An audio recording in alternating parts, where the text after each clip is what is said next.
Welcome. In today's story, we explore the profound aspects of human nature and the power of karma. As the saying goes, the straight trees in the forest are cut first, and the crooked trees stand in the forest for centuries. This thought-provoking quote sets the stage for our journey of self-discovery. A child goes for a walk in a forest with his father. Seen from a distance that a lion is hunting a deer. Looking at the scenario in the child's heart, a feeling of a cry arises. He tells his father that, this deer is weak, and that lion is eating him, we should save the deer. Hearing this, the father says, but the lion is also hungry. If you save the deer, you will become bad for the lion. So what can you do in this situation? Now it is a matter of thinking for all of us that in some situations where we are benefiting someone, in another situation someone is suffering. Just like there are two sides to a coin, similarly there are two sides of good and evil. So the question is whether if some person has to do some good work or want to become good, then how he can do some kind of work where anyone won't get suffered. In today's story, I am going to tell you, you will get a complete knowledge of karma. What is karma and what are good karma deeds? So before we begin the story, don't forget to hit the subscribe button and click the notification bell to never miss an episode. It is about the time when the education was taught in Gurukul, which means children used to go to Gurukul to learn, live there, and enjoy nature. A young man named Mohan from such a village goes to Gurukul to study. His parents send him to Gurukul in his childhood. He receives a very good education, and he is taught the principles of life that always do good and help everyone. This knowledge entered Mohan's mind very deeply, so when he came back after getting his education from Gurukul, he used to help everyone in his village. If any young man asked him to do any work, he would never say no. But time passed. One day discreetly he heard from his ears, some youths of the village were making fun of him, saying that we can take benefit of Mohan very easily. He never says no for anyone's work. To do others' work, he also leaves his own work. How stupid is he? After hearing this, Mohan was heartbroken. He used to help everyone out of favor. He used to do it with a true heart. But what he got in return, experiencing all these, his heart was shrunken. He made up his mind that after today he would not help anyone, and now Mohan had become such a young man in the village who did not help anyone no matter how much the person was in trouble. Seeing this change in Mohan, all the villagers were shocked. Till yesterday, who was an ocean of kindness, he was so kind, but in a short time, he became so ruthless. Seeing this, Mohan's parents were also very worried about him. They asked their son what the matter was, why you have changed so much. Then Mohan said that nothing happens in this world by doing good to anyone. I have realized that all the Gurukul education I received in my life, all those teachings went in vain. Wasted because the world does not belong to anyone. If someone helps others with a true heart, he is considered to be a fool. Saying this, Mohan started crying profusely, and after that, Mohan started remaining very tensed and upset. His parents wanted their old Mohan, who used to help everyone, but their son had been lost. Day by day the situation became more serious. One day his parents came to know that a monk has come to the neighboring village, and he can tell many things about human nature. So Mohan's parents take Mohan to the monk. When they reached the village, they saw a lady had been talking very ill-mannerly with the monk, saying that these monks are shameless, always come with a begging bowl, standing at the door without doing any other work, and many things more. But monks eat only after begging, they have to bear everything. That's why he was standing very calmly. He didn't even have the feeling of anger. And when the monk didn't get anything from that house, he went to other houses. Mohan was also watching this scene. Later his parents asked the villagers where they can find the monk and reached that place. After reaching there, they noticed that was the same monk who was begging in the village, and to whom the woman was saying derogatory words.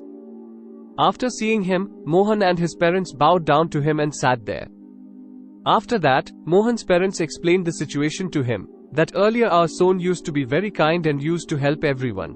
But suddenly we don't know what happened, that now he doesn't help anyone. Even if someone is dying in front of him, he doesn't give water to him. We are not able to understand why this sudden change in his behavior has happened. Before the monk could say anything, the same woman who was ill-treating the monk in the village came to him with his son, folding her hands and praying to the monk that her son is very serious. Suddenly he got a high fever, and the villagers told her that you can only help him. Please help him to get healed. Post hearing this, the monk immediately started the child's treatment, and after some time giving him some Ayurvedic medicines, the boy became completely healthy. After looking at this, the woman folded her hands, offered a donation to the monk, and returned to the village. Mohan was closely observing the complete situation, and a question was arising in his heart when he was not able to find any answer to it. He asked the monk, "Probably you didn't recognize the woman. She was the same person who was ill-treating you in front of the villagers. Maybe you didn't recognize her. If you had, you would have not helped her." After hearing this, the monk starts smiling and tells Mohan that sometimes helping others might receive pain in return. But if you understand about karma, good and bad things, difference will be clear in front of you. I knew she was the same woman, but without keeping any grudge, I did my duty. When you are willing to spread goodness without having greed or any expectations, then that is only goodness. Usually, when we help others, we think that in return that person should also help us. But when required that person doesn't help us, then we become sad. This is the reason to help people without keeping any expectations in return. And help only as per your capacity, as per your mental and financial capability. So even if tomorrow that person ill-treats you, you shouldn't have any regret, stating that I helped him so much and now he is behaving with me like this. This is why help someone only that much that later you shouldn't have any guilt. Second thing, don't get involved in other family quarrels. If husband and wife are fighting and the husband is beating his wife, and you reach to save her and ask why you are beating the woman, then doing this can put you in trouble. Because the same women can say that this is between us, why it is bothering you, and in return, you won't have any answer. That is why don't get involved in others' matters. If such a situation ever arises, someone asks you for help, then ask them to go to court to solve the matter. Third thing, use your intelligence, open your eyes and see if someone really needs help in reality and who is pretending, because usually people ask sympathy and make fool out of you. Like in today's world, we see in many places, on the bus stand, on the trains, many people, small children keep begging. Two situations arise for them. If you give them to, you encourage begging. If you don't give begging, then the child may not even eat food. So in such a situation, you should use your intelligence. Instead of giving money to him, you can give him food or give him some books. So it is very important to have intelligence so you can help in the right way. Otherwise, your money will be misused. And one thing to understand is, if you want to help someone, then first help yourself, because if you become alive, if you change, automatically the whole world will change. If you have created confusion in your mind that you are a good person and you help others, then that is your ego. A person is never complete till the end, and the person who is imagining himself to be complete, then he is in deceit. That is why instead of changing others, focus on changing yourself.